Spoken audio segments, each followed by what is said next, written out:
Okay, welcome back to Saturday Sangha. Yeah. Okay, I guess I will gradually get organized. Meanwhile, Om Jnanatimirandasya Jnananjana Shalakaya Chakshurun Militam Yena Tasmai Shri Gurave Namaha Shri Chaitanya Mano Vishtam Stapitam Yena Bhutale Swayam Rupa Karamahyam Dadati Svapadantikam Vandeham Shri Guru Shri Yutta Parakamalam Shri Gurun Vaishnavangscha Shri Rupam Sagrachatam Sahagana Raghunatam Vitam Tam Sajivam Sadvaitam Savadutam Parijana Sahitam Krishna Chaitanya Devam Shri Radha Krishna Padam Sahagana Lalita Shri Vishakamitamscha Nama Om Zdaj je Vishnupadaya navodilo dal pred 2 meseci, bo nas še predal. A veš, kako ona dobro predava? Krishna Kshetra Swami. Ne gre za to. Sploh ne. Ne, tak je pač, kot jaz poznam, ne. Da ji gre beseda. Ja, to že, ampak ona se striktno drži. Ne, pa se to verjamem. Sounds like Russian. Vse z verzi podkrepi. Whoever you are speaking Russian. Okay. Let's try that again. Nama Om Vishnupadaya Krishna Prestaya Bhutale Srimate Bhaktivedanta Swamin iti namine Namaste Saraswate Devi Gauravani Pracharine Nirvishesha Shunyavadi Paschatya Deshatane Vancha Kalpataru Yascha Kripa Sindhubhya Evacha Patitanam Pavanebhyo Vaishnavebhyo Namo Namah He Krishna Karuna-sindhu Dinabandho Jagatpate Gopesha Gopika Kanta Radha Kanta Namostute Tapta Kanchan Gaurangi Radhe Vrindavaneshwari Rishi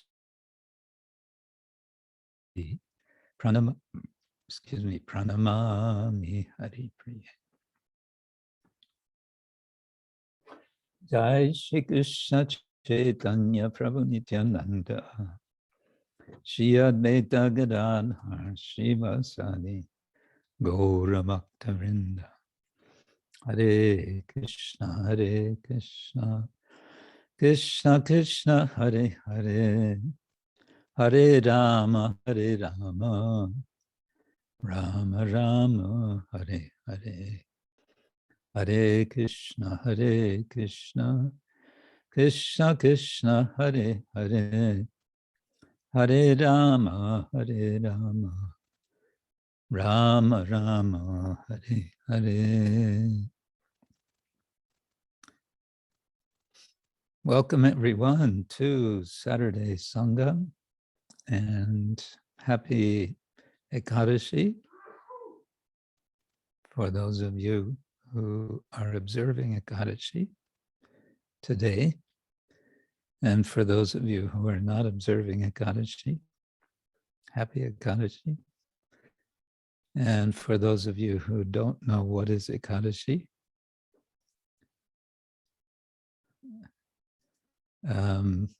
we can tell you what is Ekadashi. And for those of you who know what it is, but are not inclined to follow the observance of Ekadashi, well, we can discuss. Okay.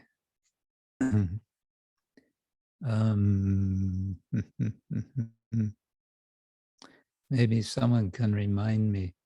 Yesterday was some, I don't remember now, was it appearance days, disappearance days, or something else? But I think there was something yesterday. And tomorrow, I know there are some disappearance days. There's Raghunath Bhatta Goswami, there's Raghunath Das Goswami, and one other great Vaishnava, who I don't remember right now. It was another R, Ramachandra Kaviraj, I don't remember. It was all disappearance days. Okay, so I trust you're all well. And oh yeah, I was gonna say apologies for devotees who were hoping for Polish translation. Kavi Chandra sends his apologies. I don't know what the circumstance is, but he won't be there. And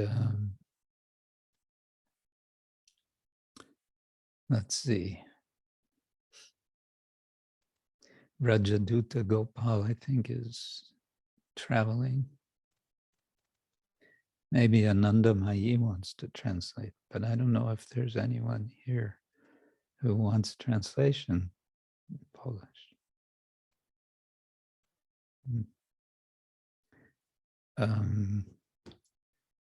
Or what to say. Anyway, whatever you all decide.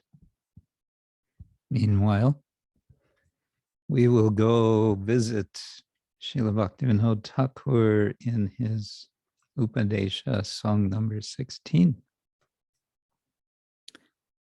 A short song this time.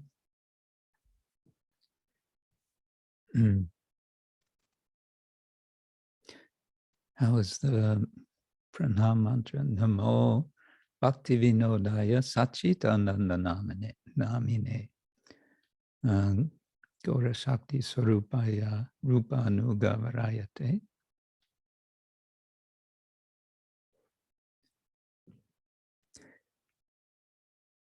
We're in Kalyana Kalpataru, the desired tree of Kalyana, of auspiciousness. And we've been hearing advice to the mind. I have another device here. Let's see, to remind me what was last time.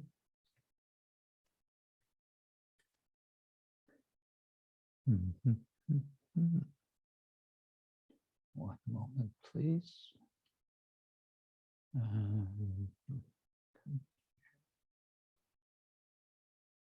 And copy.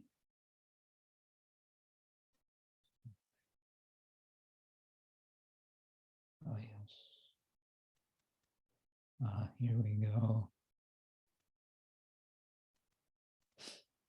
Oh yeah, excuse me, last week, the advice to the mind was not to be bewildered by ritualistic vows with an aim to please Radha Krishna and make them favorably disposed to you.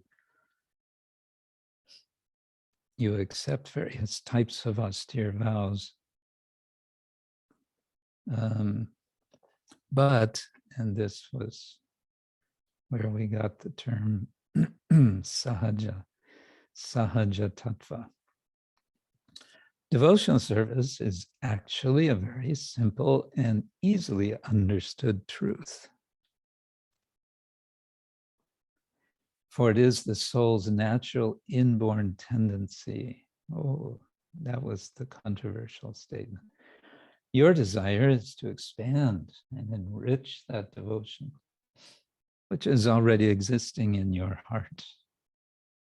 But you should be careful to consider that by undertaking unnecessarily difficult vows and austerities, you don't destroy the simplicity of the natural bhakti process. Yeah, this was very nice. So, but today we proceed to song number 16. Mana Tumi Barai Cancala ekanta sarala bhakta-jane naha anurakta dhurta-jane asakti prabala.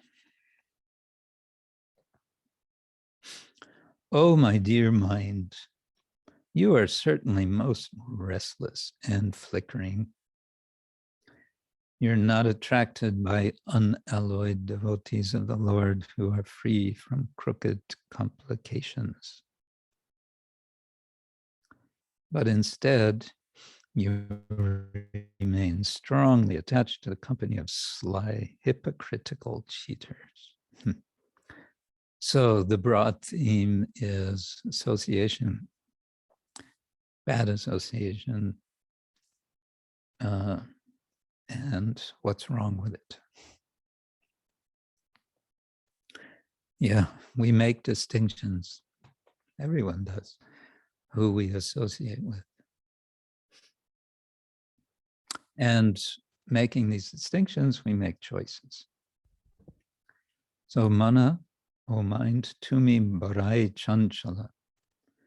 Cancala, of course, means restless or flickering. Sometimes this word is used in relation to Lakshmi Devi. She is Cancala, here today, gone tomorrow, but especially in Bhagavad Gita, Cancala refers to the mind.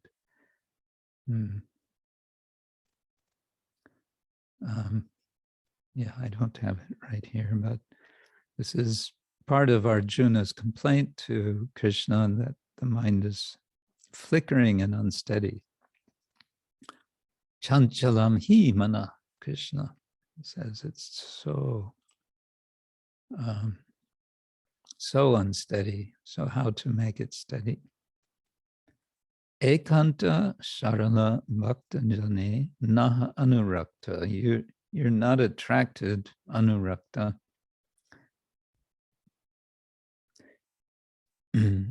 by ekanta sarala bhakta-jana. Devotees who are unalloyed, who are ekanta, whose focus is singular on the Lord. And rather dhurta-jane asakti prabala. You're strongly prabala, you're strongly attached asakta to dhurta-jana.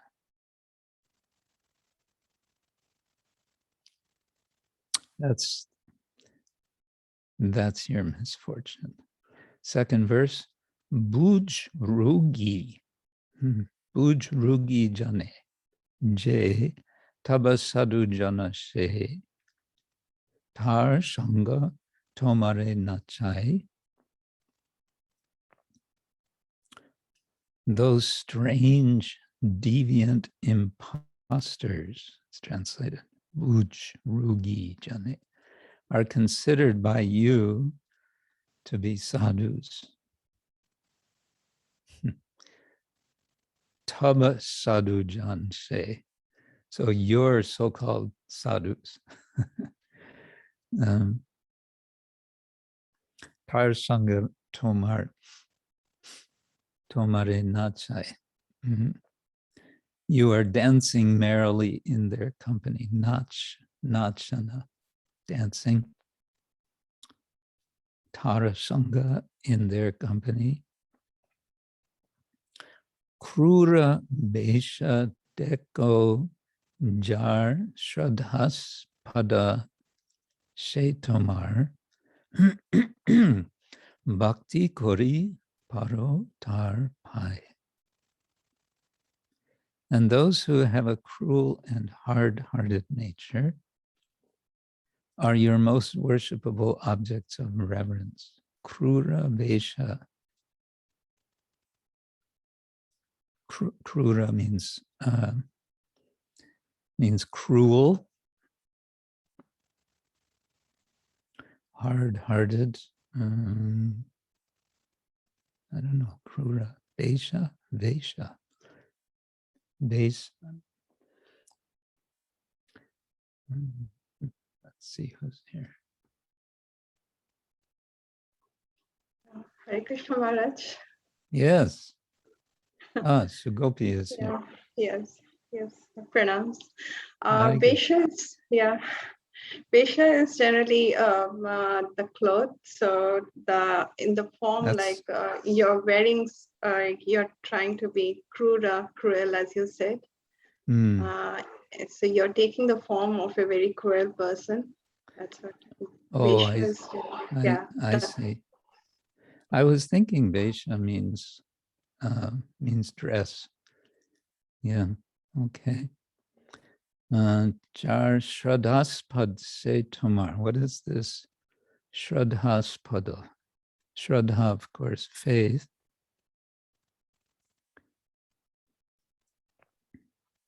In great devotion, you fall down at the feet of such rascals. Yeah, pada is again the feet. So jar is into whose Shraddha's pada.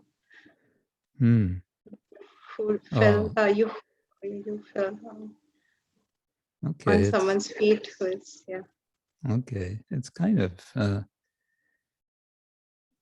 the Bengali is a little interesting here. Bhakti kori paro tar pai. In great devotion, paro tar pai, you give them. In great devotion, you fall down at the feet of such rascals. Yeah. Okay. I don't know about the translation of this. Let's try the third verse. Bhakta-sanga hoy janro, bhakti-phal paletaro, akaitave santa-bhava dharo. The real result of devotion fructifies.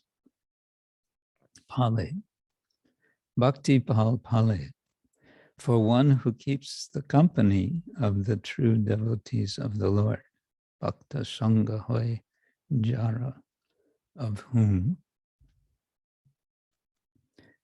in a peaceful mood, santa-bhava, devoid of cheating propensities, akaitave. Yeah, kaitava dharma.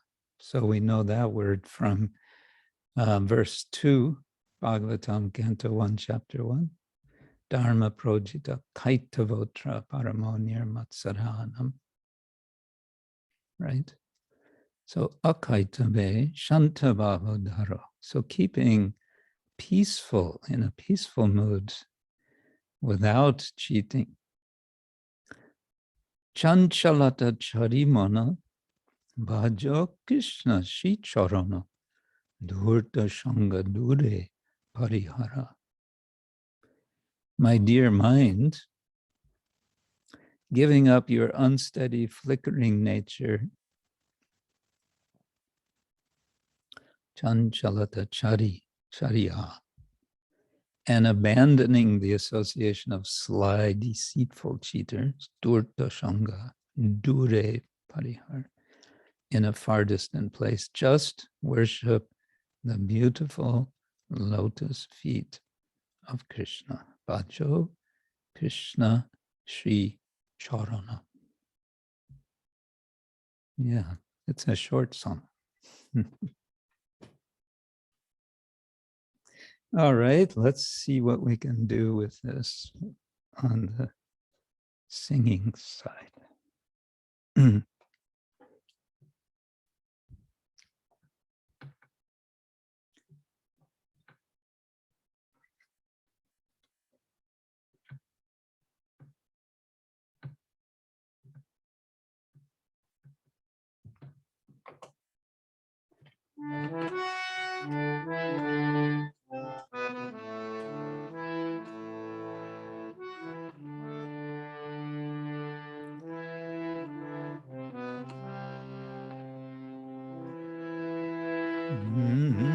Mana Tumi Barai Cancala ekanta sarala bhakta-jane naha anurakta ekanta sarala bhakta-jane naha anurakta dhurta-jane asakti prabala dhurta-jane asakti prabala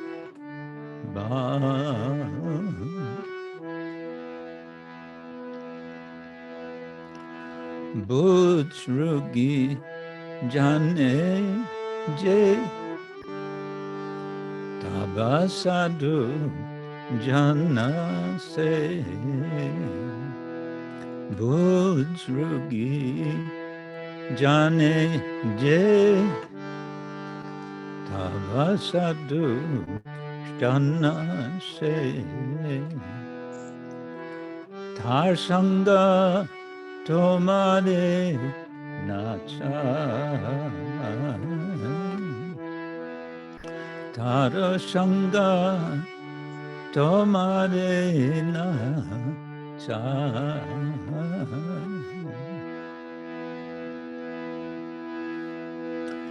krura-besa dekho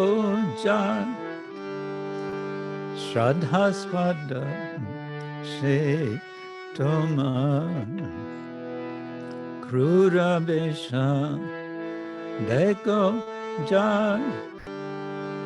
shraddhaspada se tomar bhakti kori paro taba bhakti kori paro taba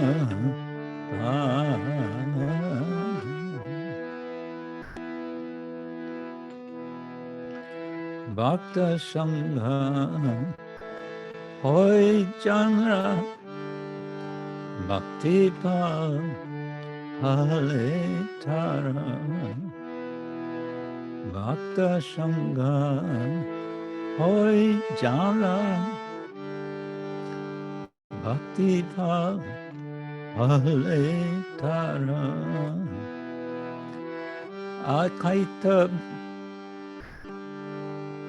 akaita be santa-bhava daro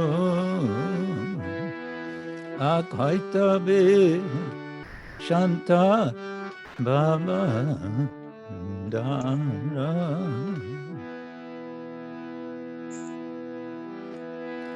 Cancalata charimana bhajo Krishna-sri-carana Cancalata charimana bhajo Krishna-sri-carana dhurta-sanga dure pari ara dhurta-sanga dure pari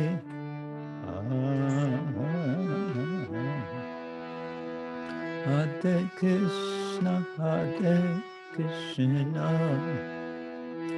Krishna Krishna, Hare Hare, Hare Rama, Rama Rama, Hare Hare, Hare Krishna, Krishna Krishna, Hare Hare, Hare Rama, Rama Rama, Hare Hare, Hare Krishna, Krishna Krishna, Hare Hare, Hare Rama, Rama Rama, Hare Hare, Hare Krishna, Krishna Krishna, Hare Hare, Hare Rama, Rama Rama, Hare Hare, Hare Krishna, Krishna Krishna, Hare Hare, Hare Rama, Rama Rama, Hare Hare, Hare Krishna, Krishna Krishna, Hare Hare, Hare Rama, Rama Rama,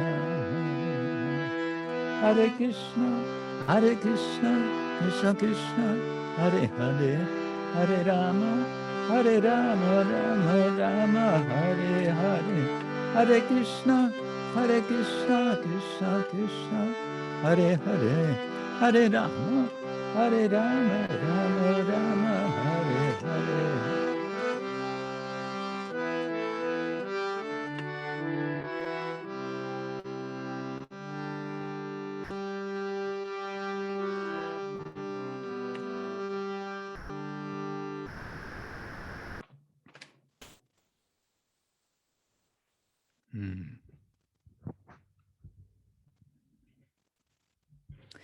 So we may want to remember the message here and appreciate the association of devotees. Bhakta-sanga hoy jara bhakti-phal paletar. The fruit of the bhakta, the bhakti fruit fructifies. Bhakti-phal pale. The bhakti fruit fructifies. Bhakta-sanga hoy, when there is bhakta-sanga. So bhakti comes with the bhaktas. That's the basic message. The opposite of that is those who are not, the extreme opposite is krura-besa, those who are cruel. Devotees are making it a point in life to not be cruel. Cruelty is not for us. We want to be gentle, we want to be kind, because this is pleasing, not just because it's pleasing to Krishna, but because it's the right thing. It's pleasing to Krishna because it's right to not be cruel. That's the principle. Okay, my voice is a little crunchy today. Things are crunchy a lot of the time, but today especially. So it is. That's how life goes. Okay, let's see now. Let's proceed and see if any of you have something you want to share. Any news, any realization, any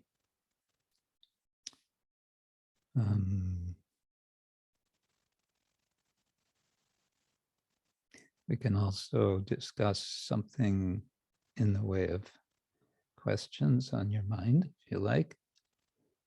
And okay. Oh, we have, okay. Sonia Karani is telling us that tomorrow is disappearance day of Srila Raghunath Das Goswami and Raghunath Bhatta Goswami and Krishnadas Kaviraj Goswami. All great acharyas of Vrindavan, all of them holding up the vision of what is Krishna consciousness for us. Raghunath Bhatta Goswami is somewhat lesser known to us because apparently he was not writing. One thing we know, if I remember correctly, is that he was very much expert in reciting the Bhagavatam. He would sing the Bhagavatam.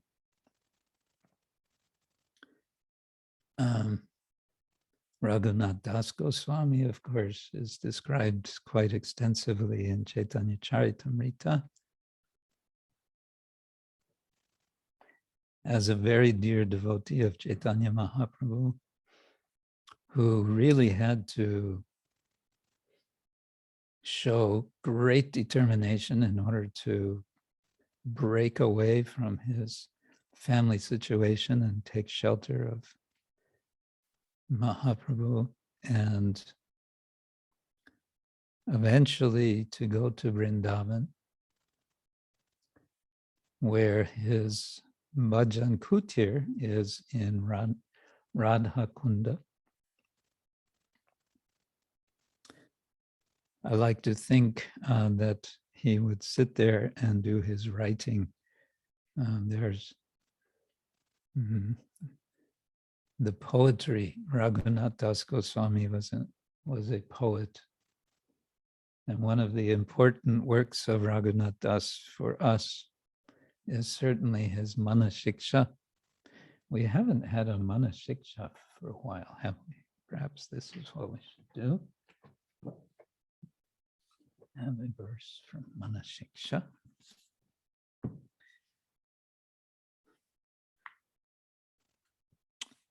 Okay. If I remember correctly, which is not necessarily the case, maybe we should back up some. Verse 7.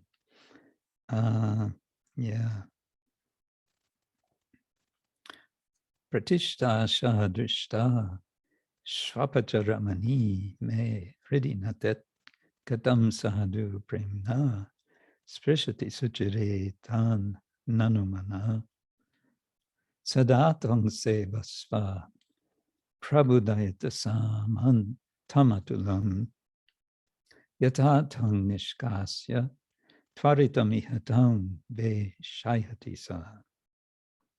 As long as the unchaste dog-eating woman of desire for prestige dances in my heart,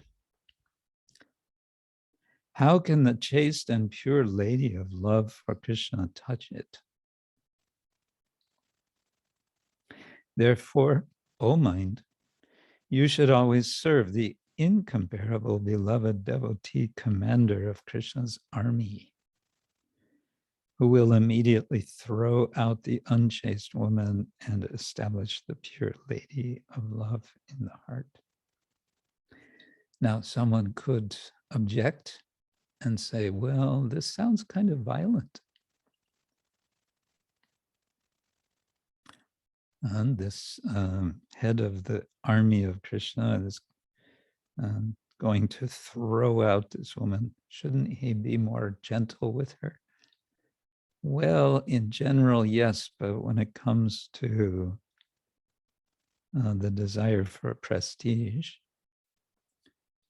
it might be a good thing to just throw it out without any special ceremony.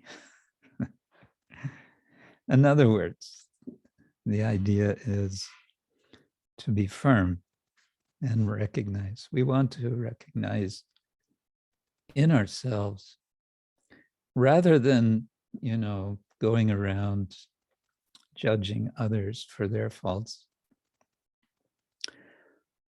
Devotees are much more inclined to look for faults within, and then what to do with those faults within, to pray to the Lord that they may be removed and transformed, removed or transformed. We can say removed in the sense of, like, if there's something foreign in the body, it shouldn't be there, then we want to have it removed.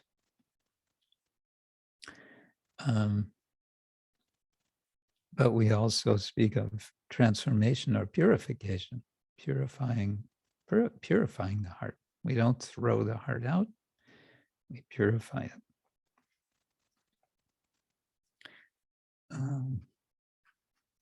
So that's one of Raghunath's meditations,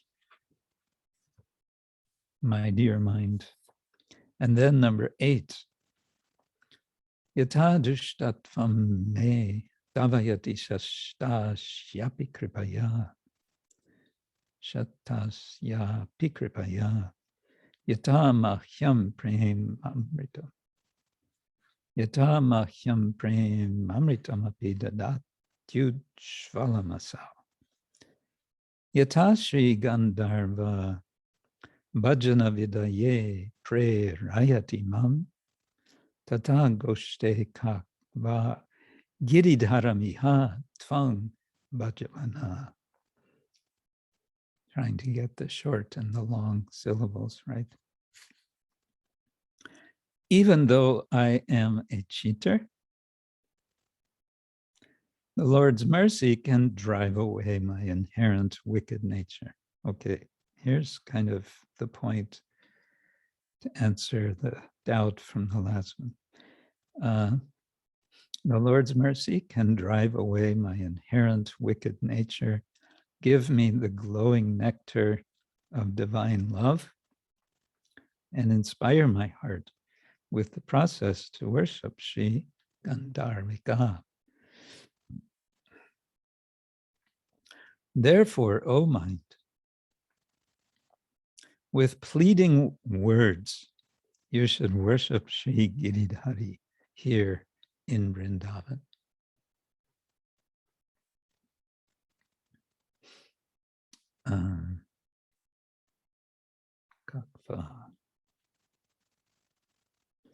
Kakva, with pleading words. One of the earlier verses was also in a pleading voice. Bakabit Vartma Pagane.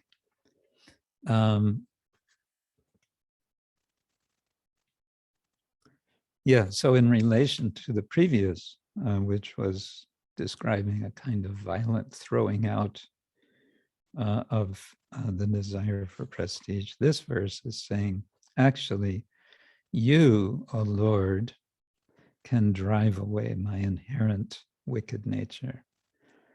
The word for drive away would be davayati,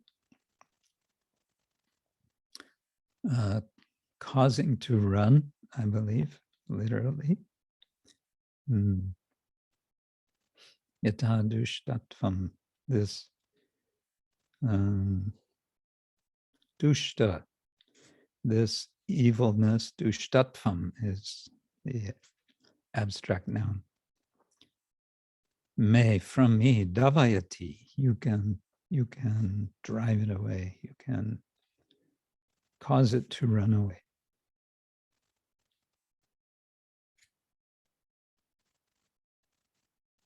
And the conclusion, therefore, O mind, with pleading words, you should worship Sri Giridhari here in Vrindavan. Oh, and here's a whole elaborate explanation of kakva from Srila Bhaktivinoda Thakur. Whoa, this is, okay, it's quoting his entire Sri Gandharva Samprartanashtakam, expressing such feeling.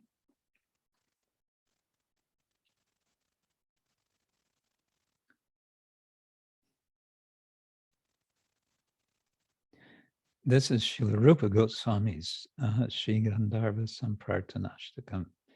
So let's read one verse from this. There are 8 verses plus a Palashruti.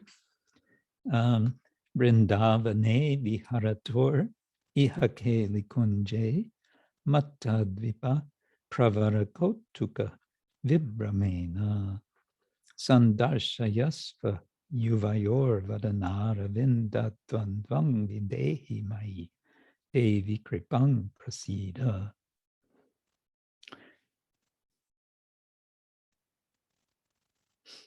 Okay, this is addressed to Srimati Radharani.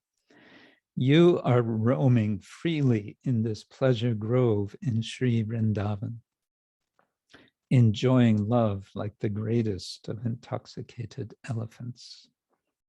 O Devi Radharani, please show me your face and the face of your beloved and kindly bestow your mercy on me. And so on. So the plea is to Radharani, may Srimati Radharani, the plea, the kakva, the helpless calling is to Radharani. Help.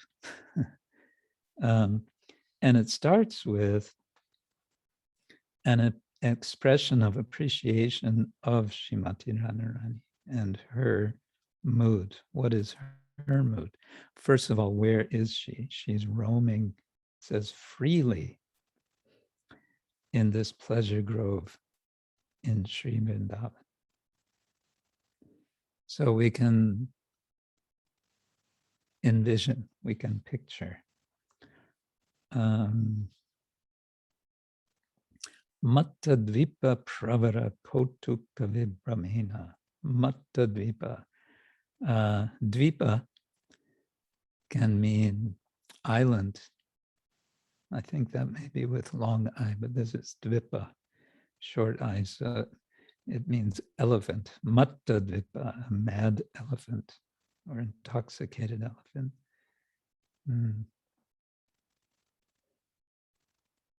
Vibramena, wandering, roaming freely. Sandarshayasva, please show yourself, cause yourself to be shown.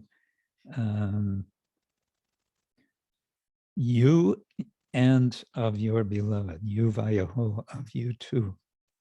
Vadana, your faces, aravinda dvandvam, your two double lotus face, videhi.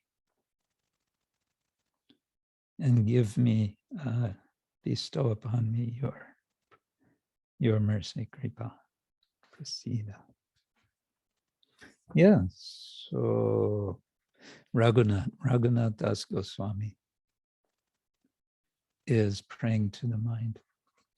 And Krishnadas Kaviraj has given us as as our scholar on Chaitanya Charitamrita puts it, the final word. He's given the final word about Lord Chaitanya in his Chaitanya Charitamrita. And he speaks about himself also, and how he tells not exactly how I became a Hare Krishna, but something like that. In his case, he has a dream, and in his dream, Lord Balaram himself appears to him. And he's appeared to him at a time when he's sleeping, but just after he's had a kind of falling out with his family. So he's in a disturbed state of mind. Balaram comes to him and says, go to Vrindavan. Go to Vrindavan, and there you will, all desirable things will come to you. Something like that.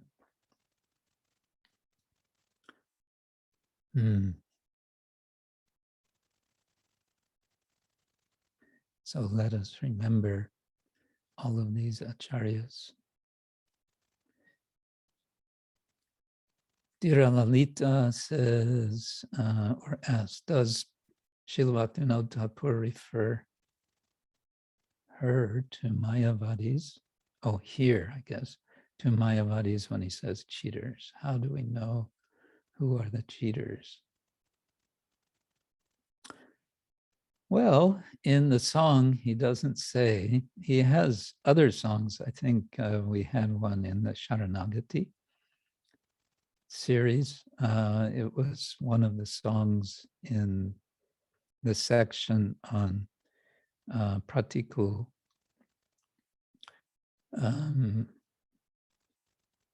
rejecting that which is not favorable. He has a whole song condemning the Mayavadis. He doesn't mention Mayavadis here, but well, Srila Prabhupada says there are two kinds of people in the world, right? What are they? The cheaters and the cheated.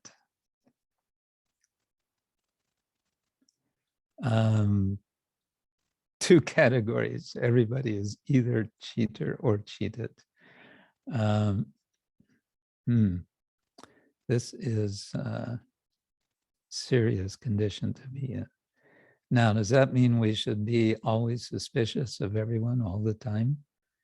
No, that would not be healthy.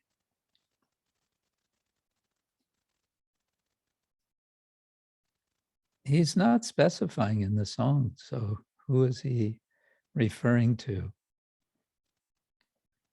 Might be interesting to reflect on his own life story and see if we could account for specific persons in his life that troubled him, disappointed him. But I don't know if we would find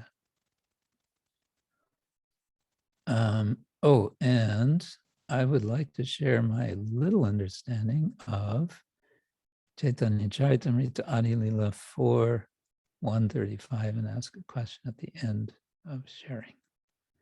Yes, all right, let's do that. Thank you very much, Guru Maharaj. Hare Krishna, all God's siblings, friends, and Guru Maharaj. I was really continuing, being also inspired by Chitra Karani's open-hearted realization on 4th chapter last week. I was just very inspired to carry on also reading and sort of trying to dive deeper, even though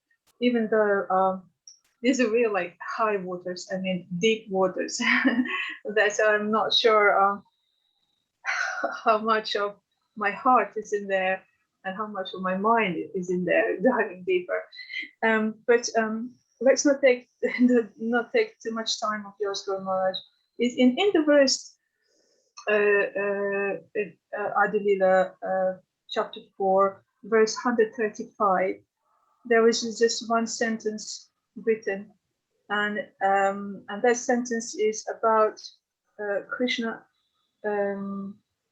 expressing that Srimati Radharani in the previous verse, that he would like to taste a love of Srimati Radharani. And it says, if sometimes I can be the abode of that love, only then when I taste its joy. So after reading this purport of Srila Prabhupada, I came to some sort of, not only a conclusion, but like I could feel a greatness of Krishna so much. Also, Srila Prabhupada was saying in the purport that the Srimati Radharani is Ashraya, the abode of love, the place where love comes from. That's my understanding. And then Vishaya, it's the Krishna who is tasting that love. But the thing is that Krishna can never taste the whole of the love or the abode that love comes from, which is Srimati Radharani. And then I've also sort of discovered that at this point is a start when the Lord is developing a desire to become the abode of that love. He wants to be Srimati Radharani. And I remember, Guru Maharaj, when you were telling us the reasons of Lord Chaitanya to appear, and then I got to this point to understand it a little bit, what you were trying to tell us. Why did Lord Chaitanya appear? Because Krishna wanted to taste that abode of Srimati Radharani. And I think that was the one desire of Krishna. That's also explained in 137. And another desire that Krishna also revealed in 445, that he was actually, Krishna was hankering for the position of Radharani. He wanted to be her. And that was all leading into appearing of Lord Sri Chaitanya. Of course, I think that all of you understand that already, but because that appears so deeply in my heart, this little understanding, it became so big that I got overwhelmed. So I wanted to share with you. And also, I wanted to ask you, Guru Maharaj, if my understanding is okay. I understand that Lord Krishna, I would use the word expanded because I don't know any better word, into Srimati Radharani. And did actually Lord Krishna gave Srimati Radharani that ashraya potency. It was Krishna who actually gave that abode of love to Srimati Radharani in order that he afterwards hankers for it. So I thought that if that's the case, I thought how highly merciful that is, that actually Lord gave that abode of love to Srimati Radharani. And he sort of gave it to her like mercifully, so he didn't have it. And in that way that Leela got created, that he was hankering for that love, that he had it in the first place, so he gave it to her. So my question is that understanding of mine sort of there, or am I missing the point? Thank you for listening, Guru Maharaj, and I apologize if that wasn't clear. I would just say, yes, we can see it that way because we understand already from the Upanishads that the Lord says, "Let me be many," and then he expands. So yeah, you also use the word expand. And he's expanding for the purpose of pleasure. But you're saying he's giving that to that identity and that experience to Radharani such that he doesn't get it himself. He's giving it all away, so to say. And we could say like that, and then, but the story doesn't end there, because the Lord then appears as Mahaprabhu to not exactly reclaim that position, but to assume. I think sometimes the word is, he assumes the position. He assumes the identity and the mood of Srimati Radharani, of the devotee. So he is the Vishaya, but he then becomes the Ashraya. And of course, Krishna is ultimately, from a perspective of tattva, he's everything. He is the complete whole, Purnam. So he is Vishaya and Ashraya. But he feels, because of this division, you can say a division of, what's the expression? Anyway, a division of duty, specialization. He is in a position of feeling some lack. Even though he is full in himself, he feels some lack, some incompleteness, even though he's complete, even though he is Atma Rama, etc. And so he takes on, he assumes the position, the identity and mood, I think is the way it's said, of Radharani. Yeah, nice. Thank Okay. you. Ipek says, the month of Kartik is approaching, and I was thinking of memorizing something every day during Kartik. Would you have any particular suggestions about what to memorize? I started early with Rupa Goswami's Namastakam, but have no idea what to do after. Well,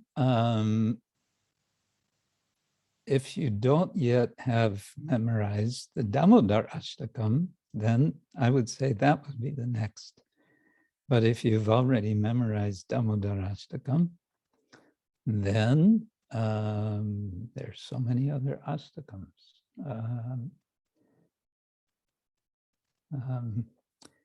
And yes, it might be good to, maybe you've also already memorized, I don't know, but the Shat Goswami Ashtakam is also very nice to know.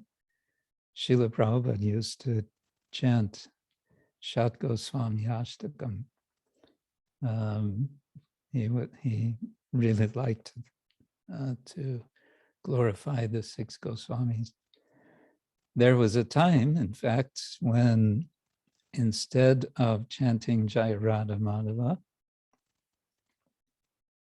before class, before giving Bhagavatam lecture or Bhagavad Gita in the evening, he would chant the prayers to the 6 Goswamis, Shat Goswami Ashtakam. Beyond that, if you like prayers, oh, there you are, Ipek. Well, you can tell us, have you already memorized the Damodar Ashtakam? Yeah, that was last Kartik. Oh, that was last because you mentioned, okay, Namashtakam. So you like to memorize prayers, right? Yes, I think so. Good. What about the prayers of Queen Kunti in the Bhagavatam? You could work on those. They're good because they're the prayers of Queen Kunti. Srila Prabhupada gave lectures on prayers of Queen Kunti. There are many important philosophical points there. So that would be, there's so many series of prayers in the Bhagavatam, and there's so many ashtakams. Ultimately, I would say, whatever you like, whatever inspires you.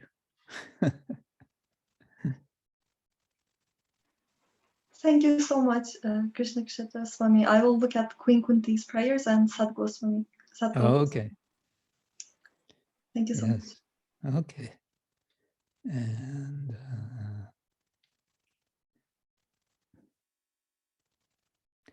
Chitrakarani wants to say something about Dhruva Maharaj. Yes.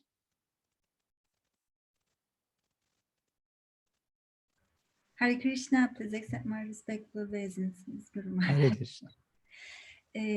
I was reading Srimad Bhagavatam, and then I came across another controversial statement of Srila Prabhupada.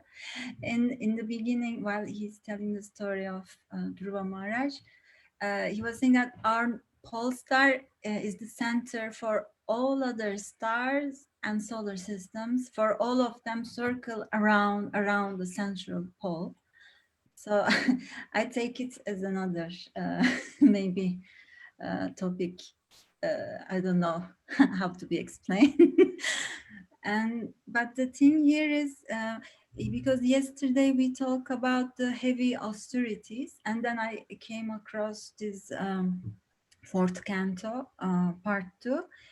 Dhruva Maharaj is making really very difficult austerities in order to get what he desires.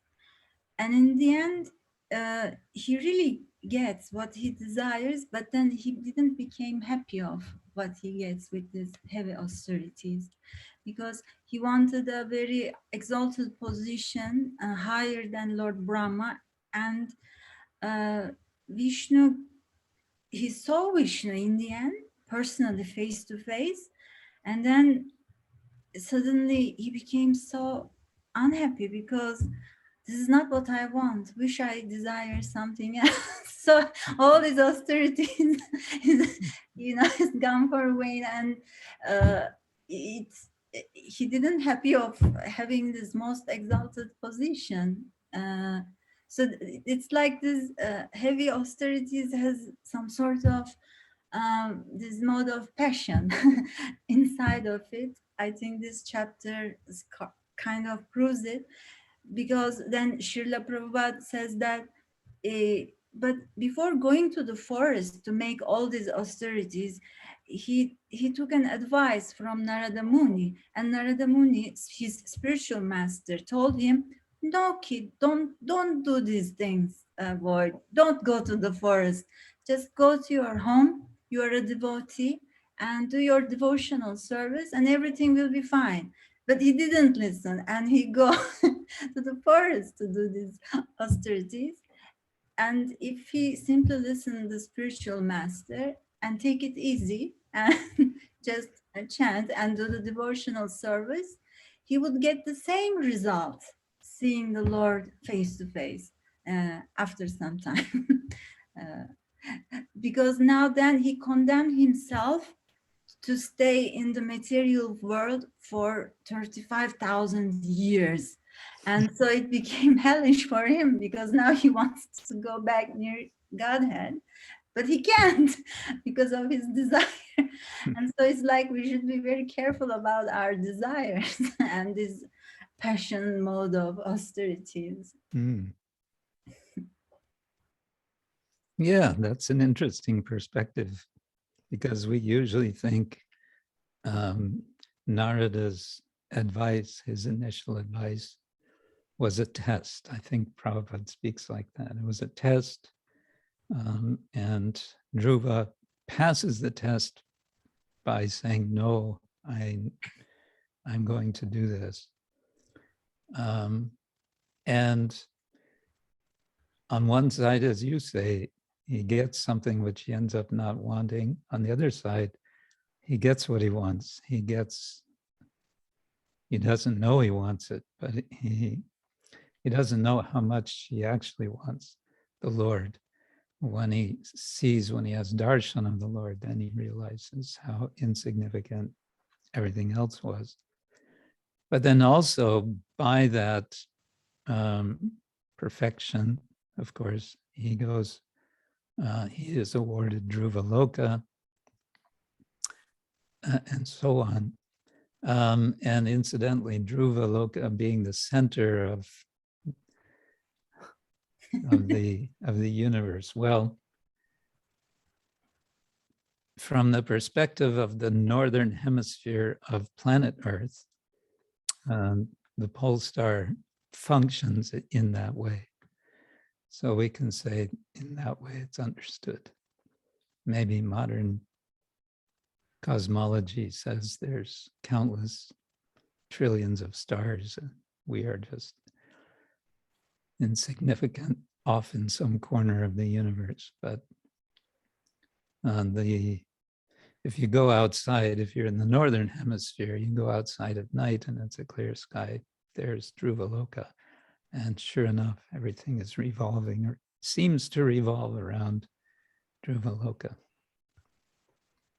That's the understanding. But yeah, we have to be, you're right, we need to be careful. What are our desires? The Lord may fulfill them and then we're stuck with them.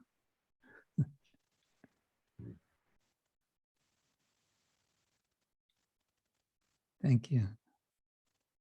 Oops, we don't hear you now.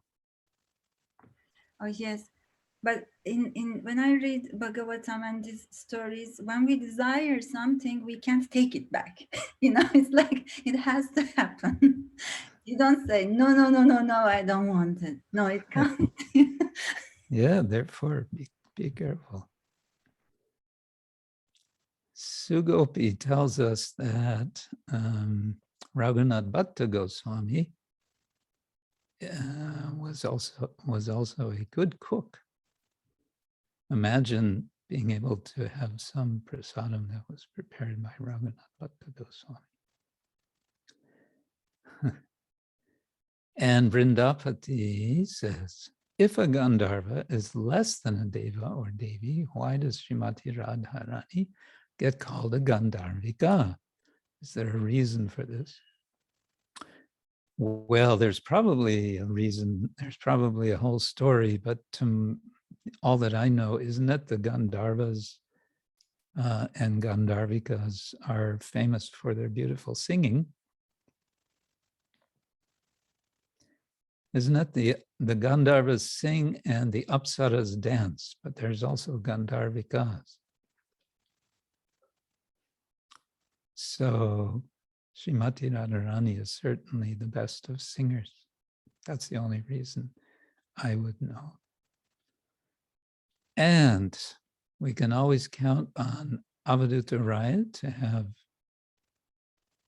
something concerning him. I just read the Tattva Viveka, and on Radha Krishna Chaitanya, I have these quotes.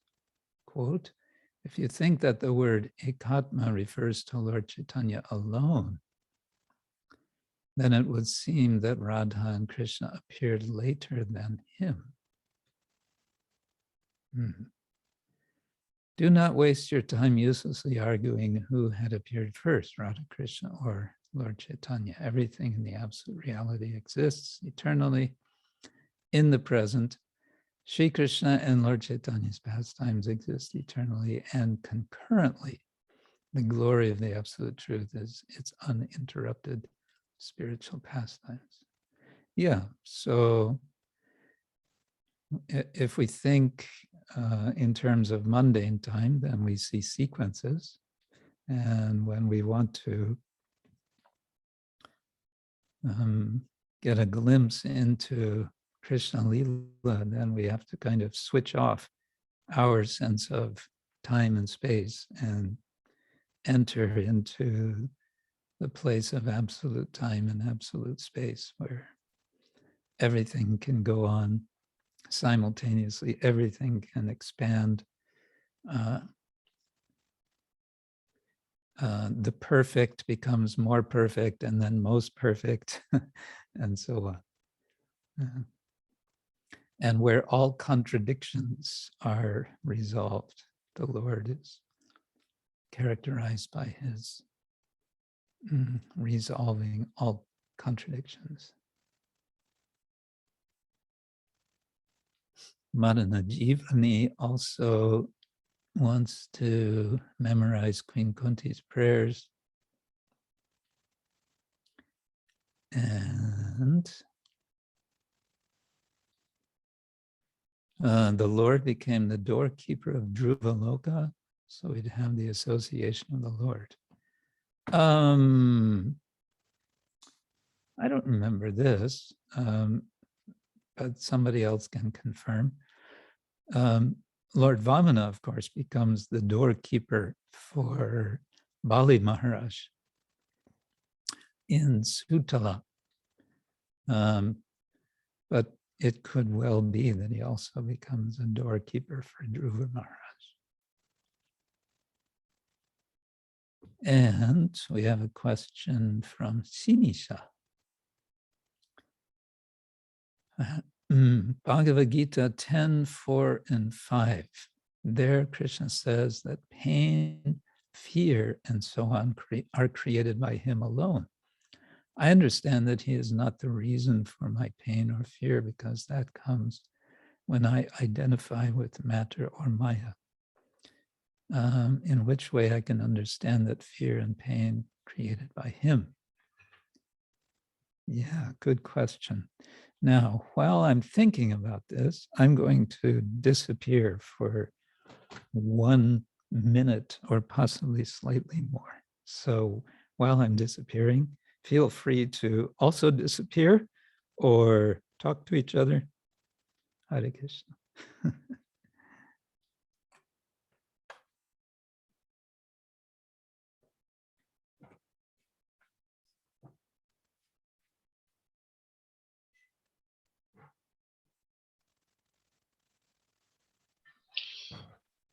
Kelly.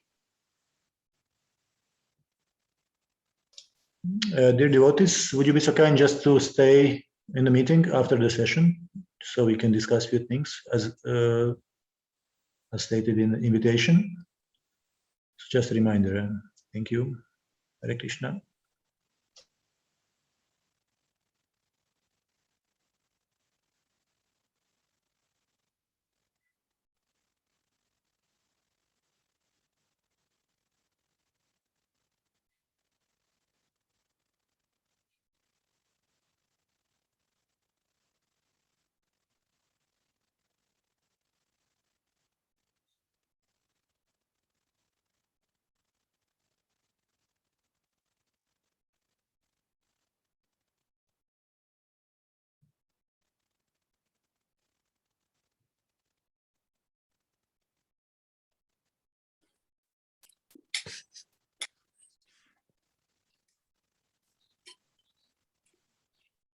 Hridaya Rama, Desi, yes, Yoga. Komt er zoiets nog? Nog zoiets?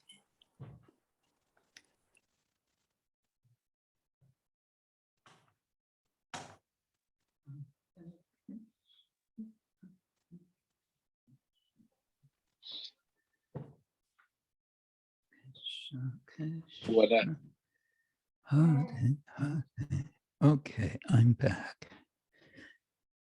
Oh, I was going to get the Gita.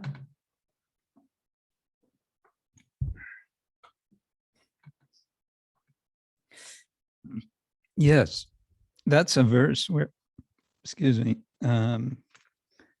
Krishna is telling Arjuna that he's the source of all sorts of things. Oops, I better put on this.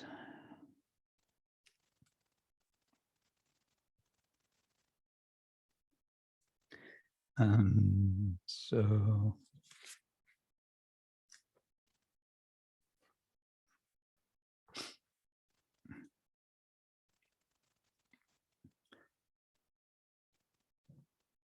Yeah, it's several things. Buddhir jnanam asammoha kshama satyam dhamma shamaha sukham dukkam bhava abhava bhayam cha abhayam eva cha ahimsa samata tushti tapa danam yasha ayasha bhavanti bhava bhutana matta eva pritak vidaha.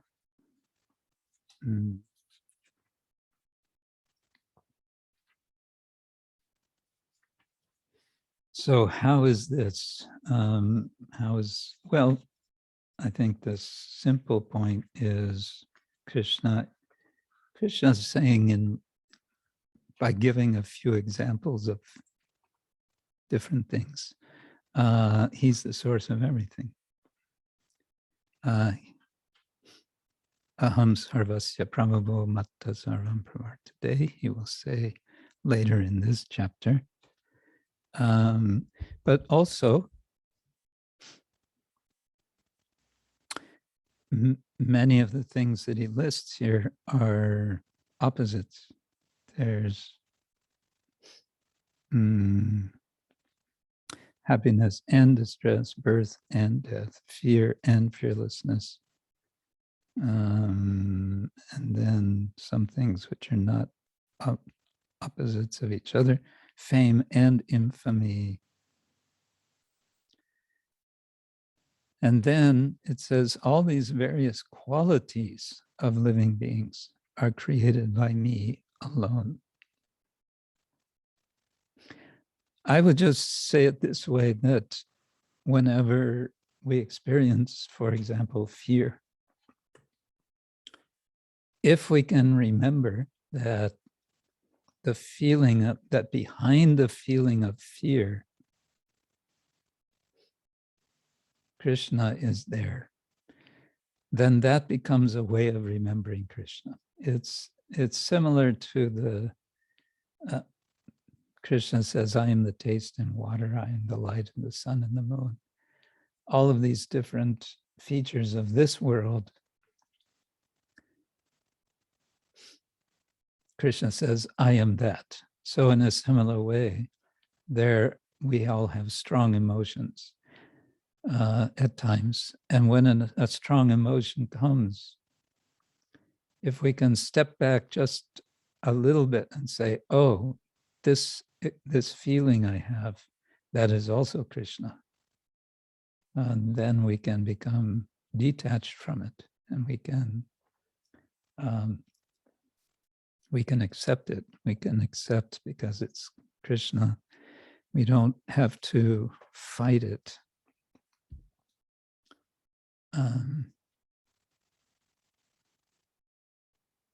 I don't know if that gets to your question, though, but that's what comes to my mind. Yes. Is that all right, Shinisha? Yes, it's all right. It's a good thing. When fear or pain, then I think that is Krishna, and then I can transform it, maybe, these feelings. Exactly, yes. Thank you, Maharaj. Hare Krishna. Okay. Yeah, so dare I say, I think we could do a bit of Vaishnava Hermeneutics, if you're all ready for that. Hold on to your seat. We're off and running with Vaishnava Hermeneutics. Now let's see if I can share the screen. Whoops, what happened? Something disappeared.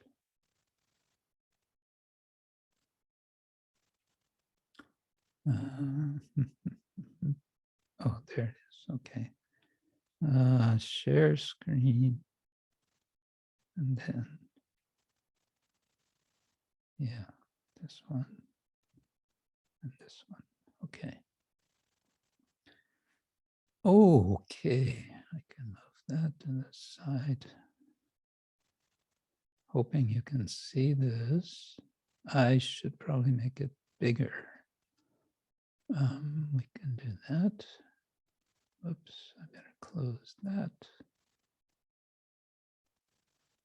Is this okay for everyone? Some thumbs up? Okay. Yes, Guru Maharaj. Yes. All right. Okay, so here we go. You may remember we ended last time. The discussion was about Siddhanta. Because we understand that we want to see how a statement of Shastra, Sadhu Shastra, Guru Vakya, how they relate to Siddhanta. And we were hearing also, with respect to that, what's the difference between Siddhanta and creed, a creedal religion. Now, I grew up in a sort of Protestant Christian, I think I should say sect.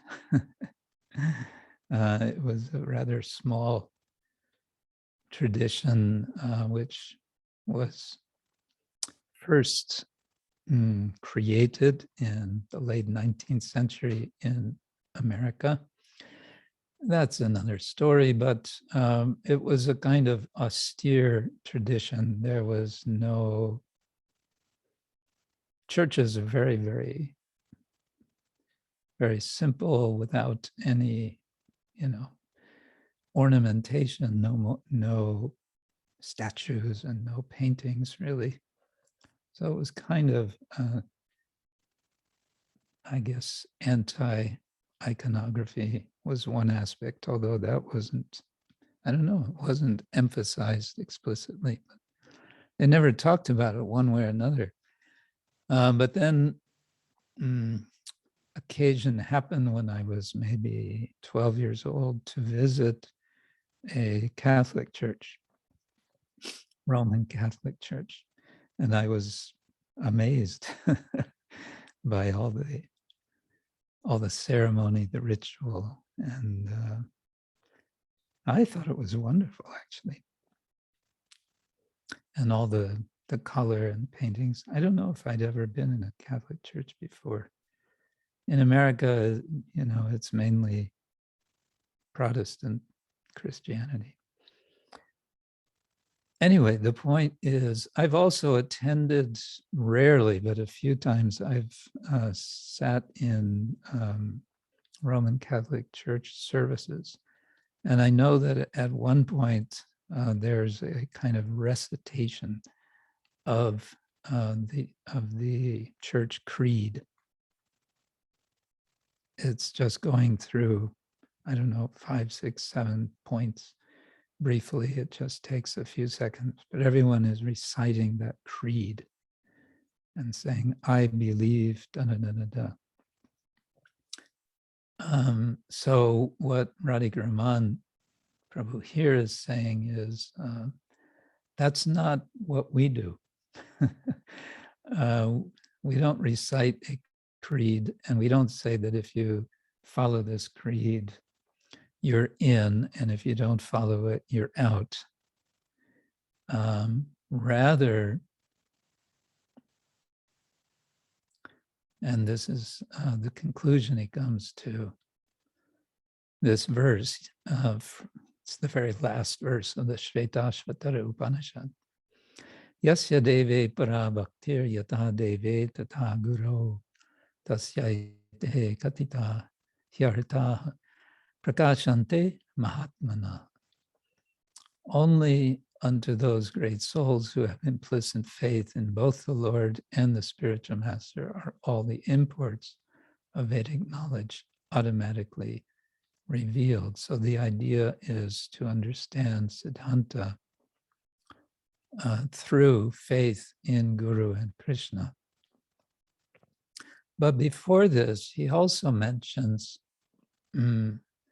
this interesting point, that Mahaprabhu is asked, who is a Vaishnava? So I looked at this, just a moment, if I have it here.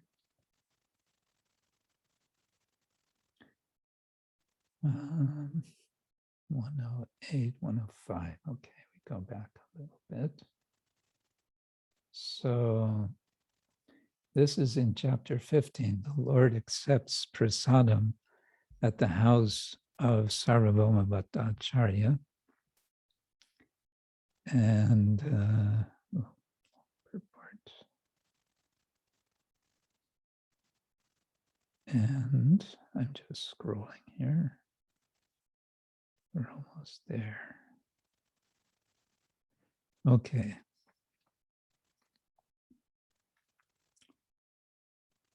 Someone named Satyaraj Khan said, "My dear Lord, being a householder and a materialistic man, I do not know the process of advancing in spiritual life. I therefore submit myself unto your lotus feet and request you to give me orders. Prabhu Kohen, Krishna Seva, Vaishnava Sevan, Nirantara Karo Krishna Nama Sankirtan." Sri Chaitanya Mahaprabhu replied, "Without cessation, continue chanting the holy name of Lord Krishna. Whenever possible, serve him and his devotees, the Vaishnavas." Okay, and then the question in the next verse. Satyaraj bole, Vaishnav chiniva kamone, ke Vaishnava koho taro samanno lokone. Upon hearing this, Satyaraj said, "How can I recognize a Vaishnava? Please let me know what a Vaishnava is. What are his common symptoms?" Prabhu kahe, jaro mukke shuni ek bar. Krishnanam she puja shreshta shobhakar. Sri Chaitanya Mahaprabhu replied, "Whoever chants the holy name of Krishna just once is worshipable and is the topmost human being."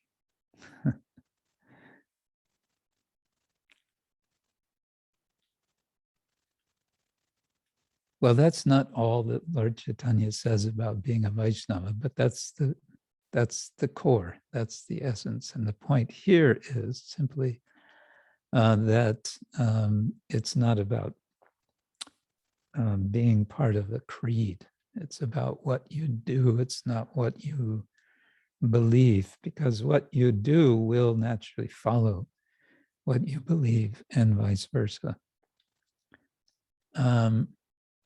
1671, let's see if we can find that.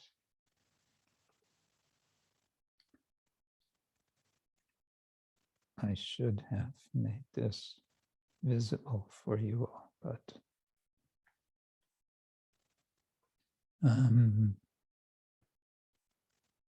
anyway, for now.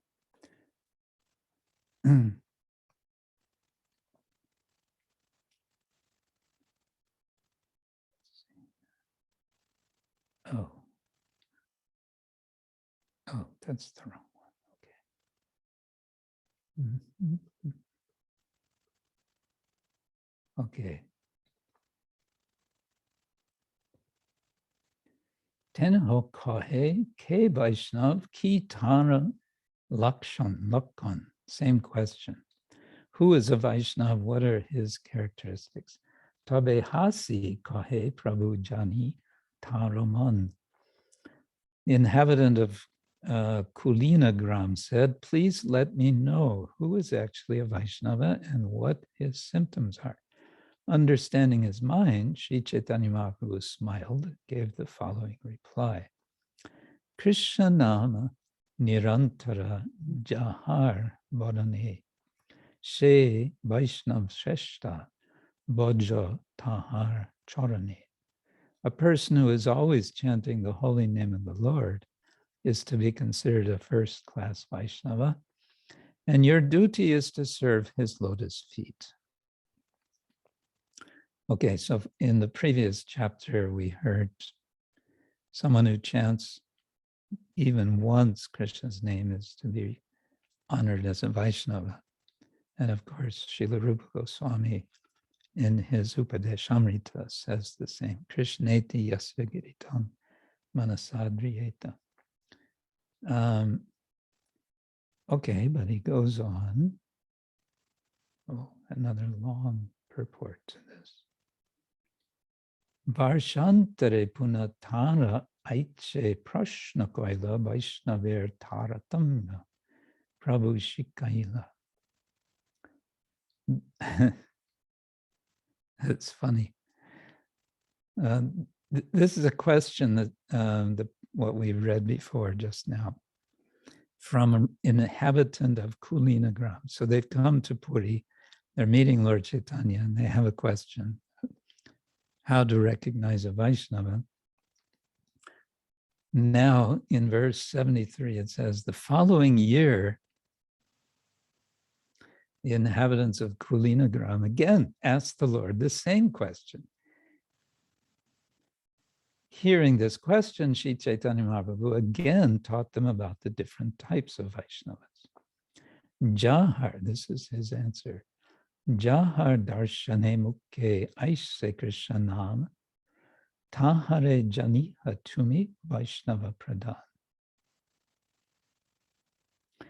Sri Chaitanya Mahaprabhu said a first-class Vaishnava is he whose very presence makes others chant the holy name of Krishna.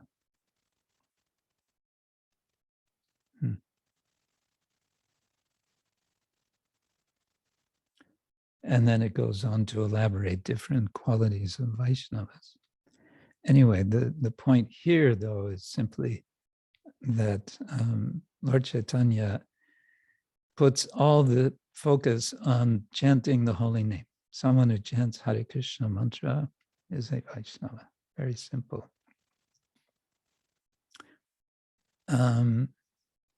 Okay, there's another article by Hari Parshad on the same subject. And he talks also about the Christian idea of creed, credo. But then he talks about what is Siddhanta, and here he's quoting, and this is a rather obscure source, Bhatta Chintamani of Sri Gaga Bhatta. I don't know who is Sri Gaga Bhatta. Vishaya Samshayas Chaiva Purva Pakshas Tatottaram Nirnayas Cheti Siddhantam Shastre Adhikaranam Smritam. First comes the Vishaya, the topic of discussion, followed by Samshaya, doubt, Purva Paksha, hearing one side, Uttara Paksha, hearing the other side, deciding in favor of a side, Nirnaya, and finally, Siddhanta, conclusive statement. Okay, this is talking about the Vedanta tradition. How do we come to a conclusion when we're doing Vedanta? This is how we do it. First, we have a subject, then we have a doubt, and then we have a preliminary position, and then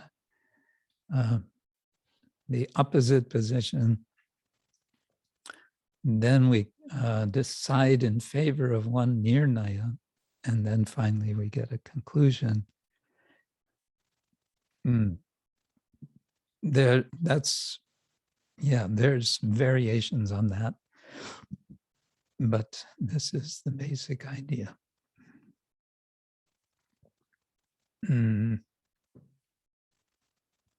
Okay, then he says, moreover, in the creedal approach, very little or no freedom is allowed to accept even a slight variation in the statements of faith.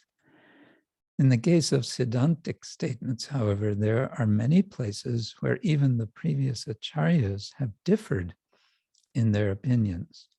The practitioner learns to respect plurality of opinions in these Siddhantas without fear of reproach or excommunication from the Sampradaya. And then he gives as an example the counting of numbers of elements according to Sankhya. And there are different numbers. Now, I'm not so terribly convinced by the example, because I think it could easily be argued this is not really about Siddhanta. It's more a detail. How many elements are there? Well, maybe there's 26, and maybe there are 25, and maybe there's more or less. But maybe that's wouldn't be counted as Siddhanta within the field of discussing Siddhanta. I don't know. But here's a nice quote from Lord Krishna in the 11th canto. Shri Bhagavan Uvacha Yuktam cha santi sarvatra bhashante brahmana yata mayam madiyam udgrihya varatang kim nu durgatam. Because all material elements are present everywhere, it is reasonable that different learned Brahmins have analyzed them in different ways. All such philosophers spoke under the shelter of my mystic potency, and thus they could say anything without contradicting the truth. Well, again, that's in this context of talking about numbers of elements. Okay, so then he goes on to say, however, in the case of some Siddhantas, there is no plurality of opinion. For example, Krishna's tu Bhagavan Swayam. Lord Shri Krishna is the original personality of Godhead.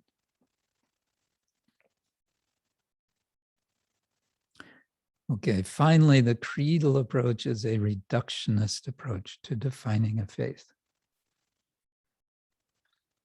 wherein a religious denomination is defined based on absolute allegiance to a select few statements of faith. Yeah, we talked about this last time, that most people in America, or a lot of people in America, they don't care much about the creed.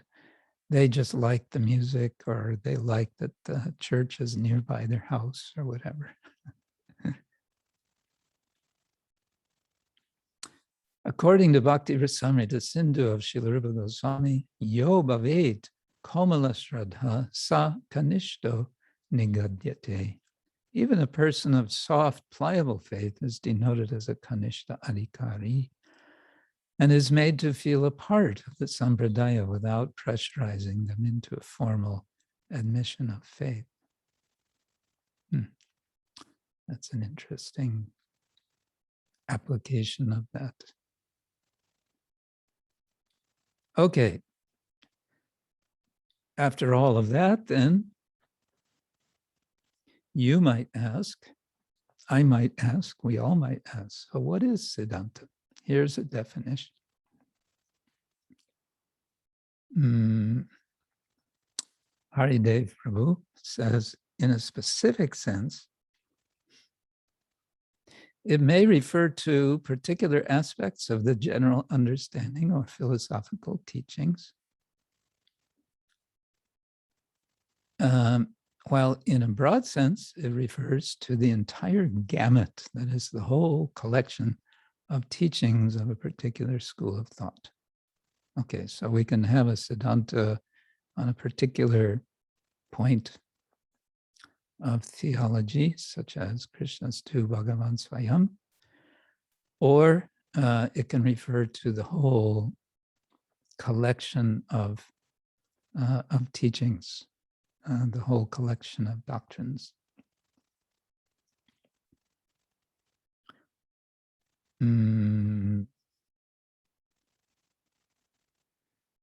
Yeah, and that second example we could speak of, for example, Gaudiya Siddhanta or Madhva Siddhanta. The school of the Gaudiya Vaishnavas have their Siddhanta and so on.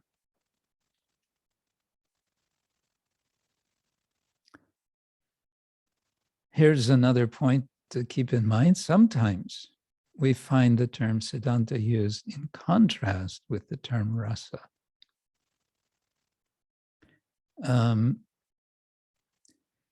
Yeah, and sometimes the word tattva gets used instead of siddhanta.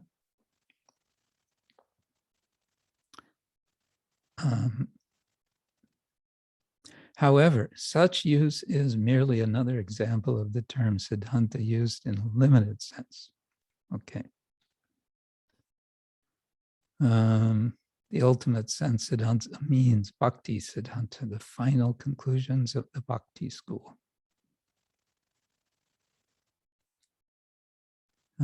Since the science of rasa is essential and intrinsic, you know this word intrinsic?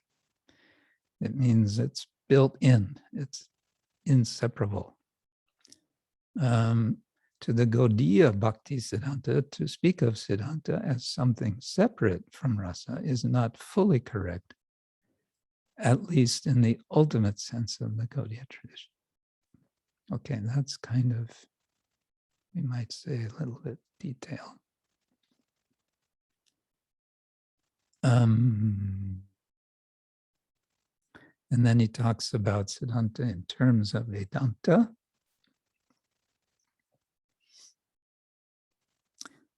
And I won't read that whole thing.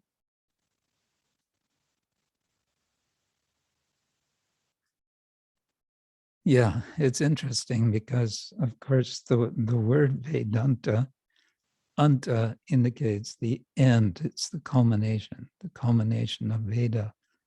And so you could say Vedanta is the Siddhanta of the Veda.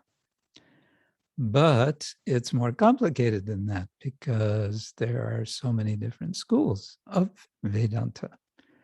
How one is interpreting statements of Upanishads, especially Upanishads, Bhagavad Gita, and Vedanta Sutras, Brahma Sutras, there will be different schools.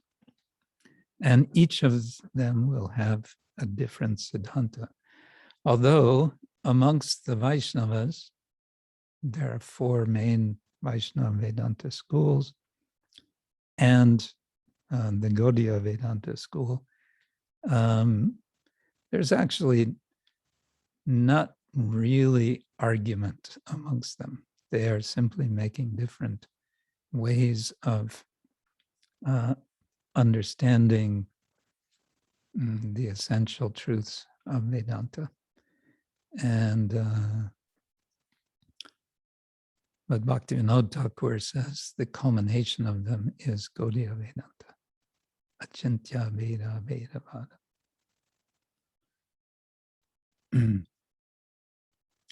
So then when we come to the Gaudiya tradition, where do we look?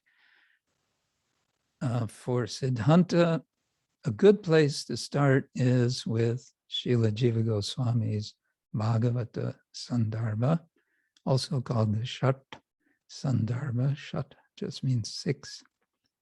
The 6 Sandarbhas, in which, in the first of the 6, the Tattva Sandarbha, Jiva Goswami goes into quite some detail to explain what is the source of Siddhanta for Gaudiya Vaishnavas. It is the Srimad Bhagavatam. But we go a step further. We say, well, Srimad Bhagavatam, yes, but how do we understand the Bhagavatam? We understand through the guidance of the Goswamis, especially Jiva Goswami and Srila Rupa Goswami and Sanatana Goswami.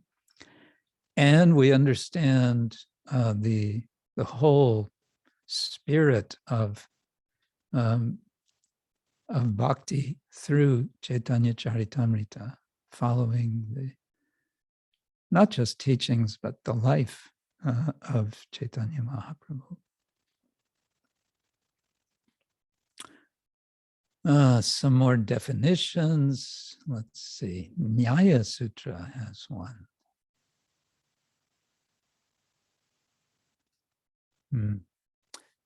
Tantra-karana bhupagama sangstiti siddhanta. An accomplished conclusion, sangstiti, attained by accepting a particular literature, tantra, a particular hypothesis, adhikarana, or a particular unverified implication, abhyupagama, is known as a siddhanta. Interesting. Abhyupagama, unverified implication.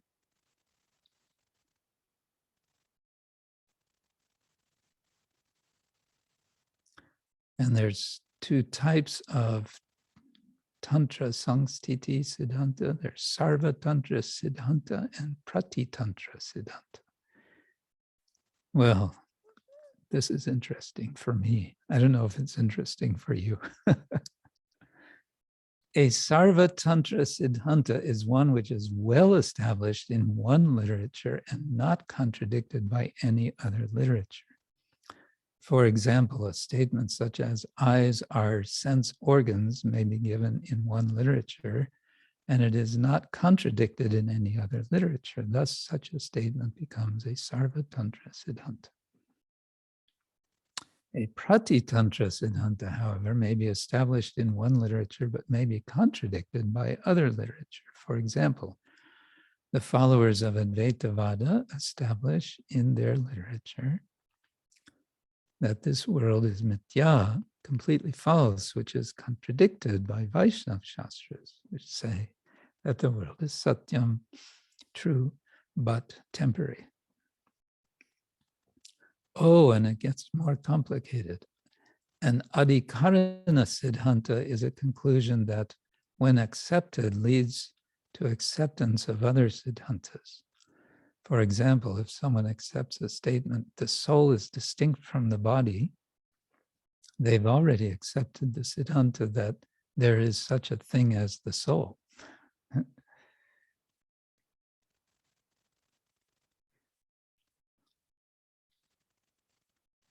Adhikarana siddhanta. So that's where one thing leads into another. If you accept this, then that means you must be accepting that. If you don't accept, that means you don't accept the first point.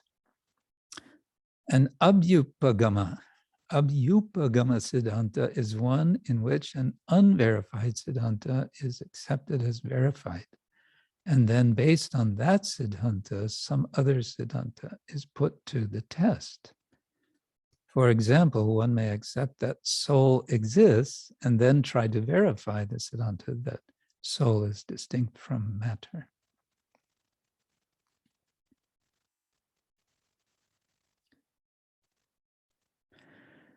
And so he says, from this we can understand that not all siddhantas are eternal absolute truths.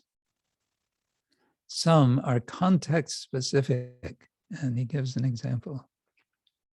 The statement, Vyasadeva is an incarnation of Krishna, is true for the current Chatur Yuga. However, it is not true for the Vyasadevas who appeared previous to the current one, and it is also not true for those who will appear after the current Vyasa in the current day of Manu. Only the current Vyasadeva is an incarnation of Krishna.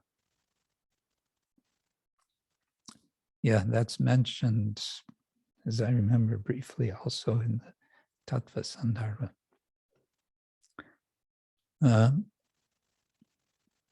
This is from Vishnu Purana. Okay, we get, see, and he's giving a reference for that. So this is, of course, very important in discussing Shastra. We want to know, if we say something, where is it coming from? Krishna Dvaipayanam Vyasam Vidhi Narayanam Prabhu Ko Hyanyo Bhuvi Maitreya Mahabharatakrit Bhavet.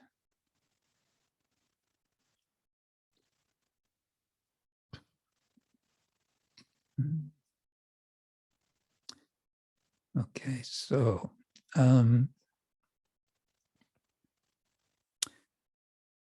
okay, Hare Krishna.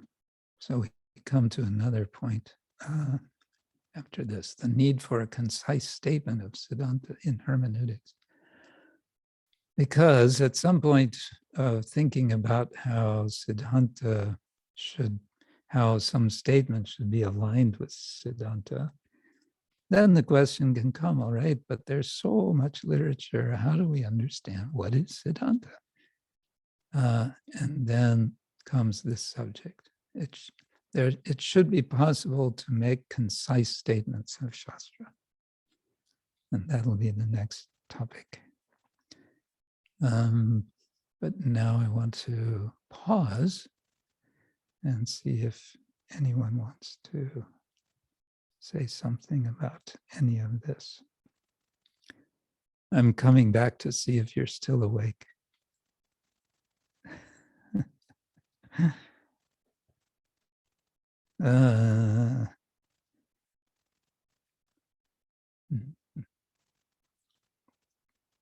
Well, I personally found it really interesting that there's these different types of Siddhanta according to Nyaya Sutras. Which goes to show what most people don't know. Most people don't know that the Hare Krishnas really think carefully about what they're doing. They think that we're just empty-headedly chanting Hare Krishna. Of course, we may do that also because Prabhupada said, simply hear, just hear the mantra. But we can also deliberate about what we're doing. And we can say that's the whole process of Shastra Vichara.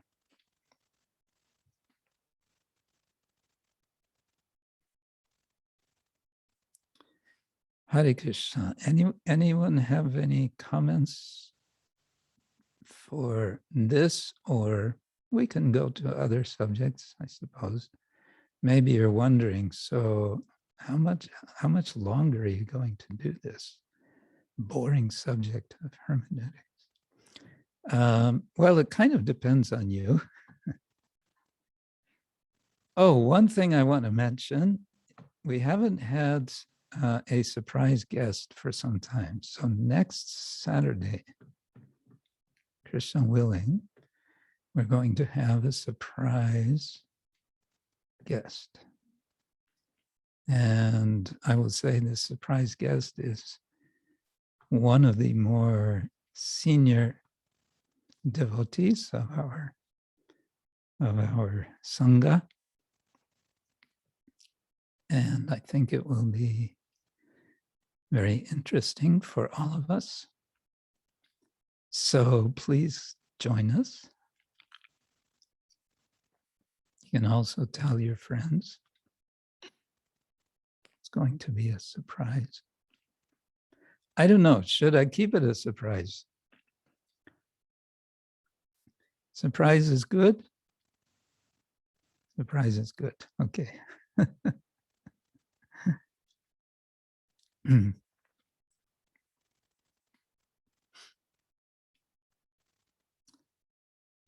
Okay, so yeah, good to see you all.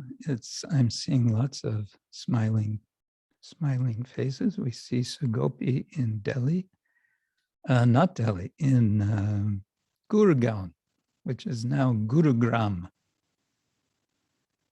And is Durga Puja still going on, or is it over now?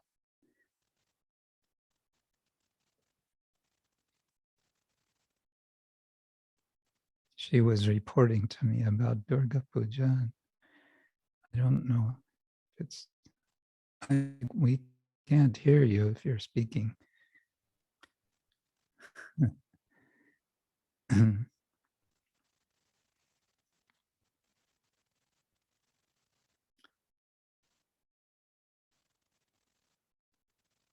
No, the microphone is still, she can't change, okay. Anyway, And who else we see? Prema Sarovara, all the way from Beijing on the 33rd floor. Yeah, Hare Krishna Maharaj. I was muted actually. Yes.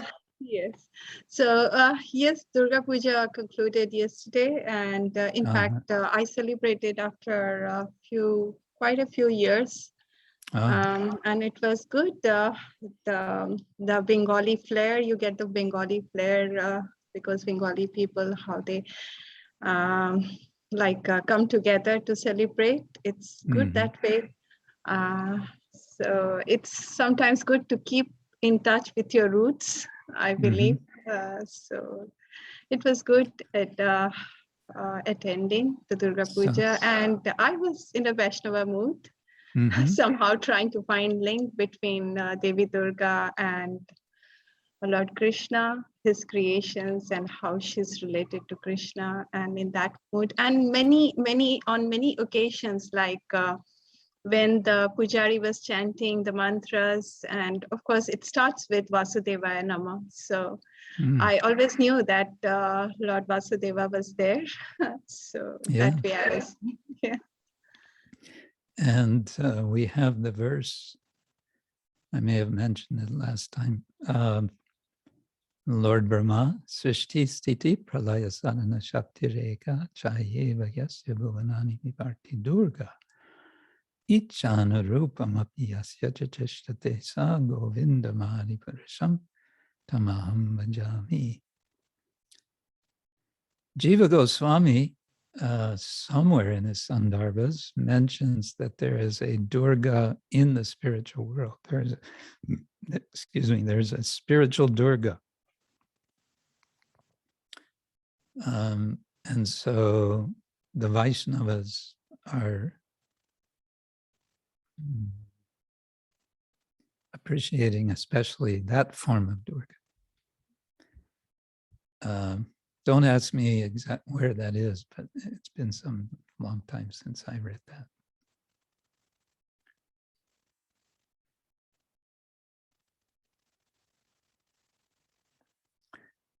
Okay. What else?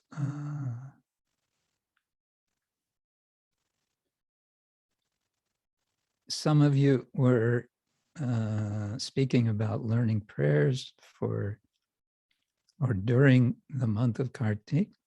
So that's another point. One can be thinking, what shall we do for Durga? Not Durga, for Kartik. And I was mentioning last time, that's right, it's coming up. Starting on the 21st, this coming Thursday, Kartik begins, and it'll go for a month.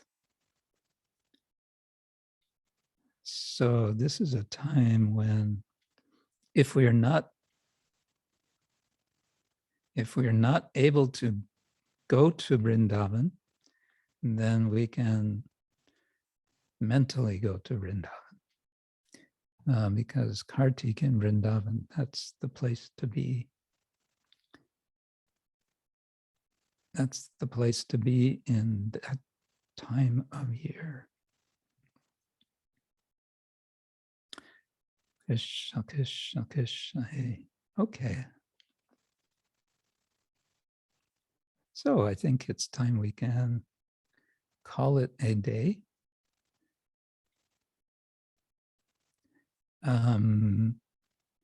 Yeah, there's 2 or 3 of you or 4 of you who have sent me some messages asking for, separately asking me things. So I will get back to you.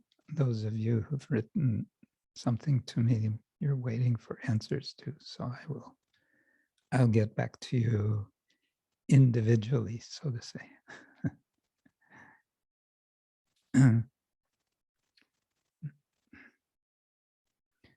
Oh, one last thing Chitrakarani is saying, watching Chaitanya Charan's podcasts, they're really amazing. Yes, I enjoy his podcasts. He's doing very nicely. He has a very very good way of keeping focused on the topic and bringing out very interesting points from his interviewees, and also himself bringing out very helpful insights. So yes, we just had one. I don't know, maybe it's already posted. I haven't seen yet, but we just had a discussion on my book, The Cow's Book. And I'll post the link to that if you haven't seen it soon. And there's another interview coming up. This could be interesting. This will be, the day after Kartik begins on Friday, but then it'll be probably 2 or 3 days before it's shared. I'll be again meeting with Arjuna from New Zealand, and we're going to discuss again Vaishnava theology, concepts of God, but this time we are also going to have one Christian scholar who has already been on his podcast. It's actually a very interesting way that Arjuna is doing it. He interviewed this person, Ryan Mullins, and then Arjuna had me watch the interview with that scholar, and then in a separate interview, Arjuna has interviewed me, and I think that's been posted. And now there's going to be a third interview, but it's going to be the two of us together. This scholar of Christian theology, Christian philosophy of religion, I guess, and myself. So we'll see what happens. That could be interesting. I don't think our purpose is to have a debate. It's just to discuss. So can be nice. Right. On that note. Guru Maharaj, excuse me, did Lalita Mataji raise the hand? Oh, yes. Okay. Dear Lalita, you wanted to say something? Okay. Yes, Guru Maharaj. Well, Dara Chandrika asked me today to invite devotees for the Kartik month to join us in this group of chanting 16 rounds. Okay. In one go. 16 rounds in one go. Club, yes. You're most welcome to join us. I'm not entirely sure why she couldn't say this today, but she asked me to do it for her. She's with us. She's smiling right now as we speak. Maybe it's a Kartik trick. But I must say myself that this group, for me personally, is fantastic, because I have my god sisters and friends to be accountable to. I always think, oh, what am I going to write if I just drag my rounds today? Or, so that really puts my mind in the right setting for chanting. And it's absolutely amazing to chant 16 rounds without being disturbed with which I found difficult in the past, as I was a pujari and after the pujari service, So the question will be, how does one join this group? Oh, how does one join the group? Please, Adar Chandrika, could you just post your email here in our group email on the chat so everybody could see it?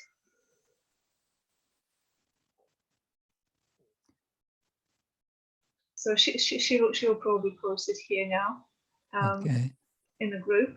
And thank you very much. Okay, whoops. And now Kshetra-karani wants to say something.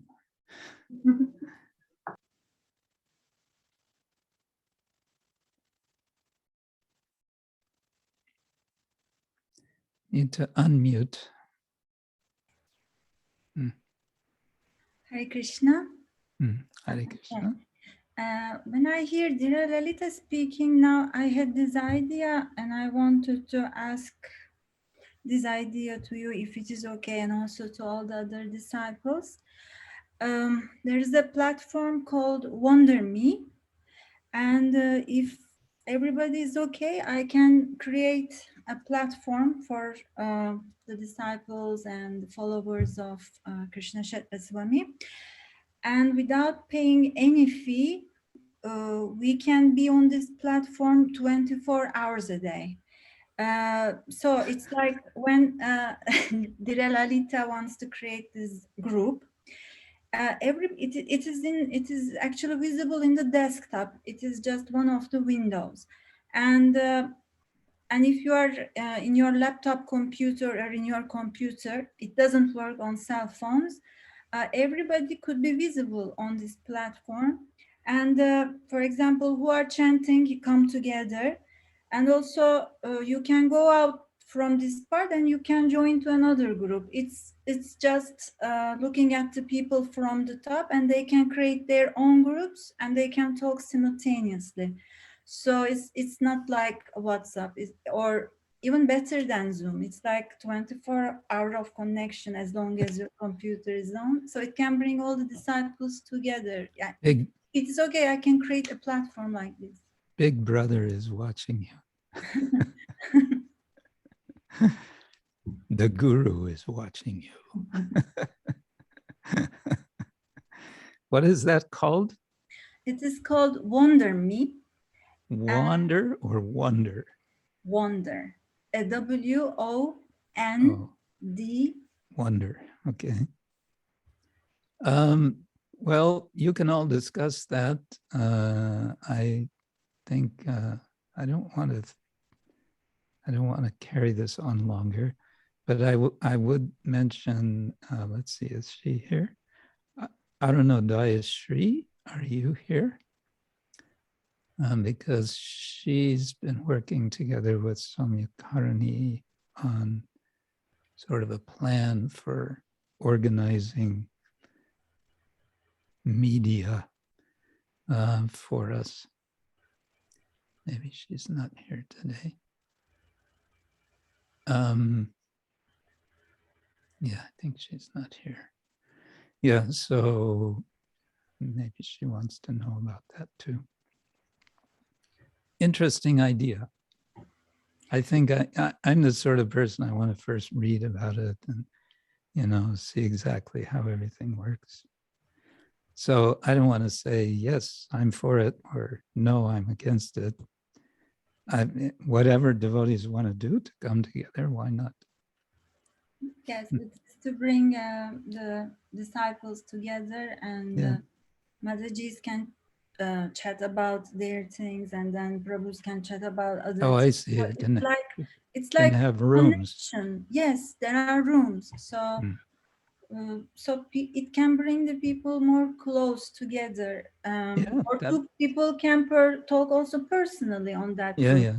It's like when you are alone at home, let's say, in one country, and you want to have a sadhu-sanga association, and you just go to this link and you see which disciples are there, which devotees, and you can just say, hello, how are you, how it is going, Hare Krishna, and then that's it. It's like constant interaction, sadhu-sanga.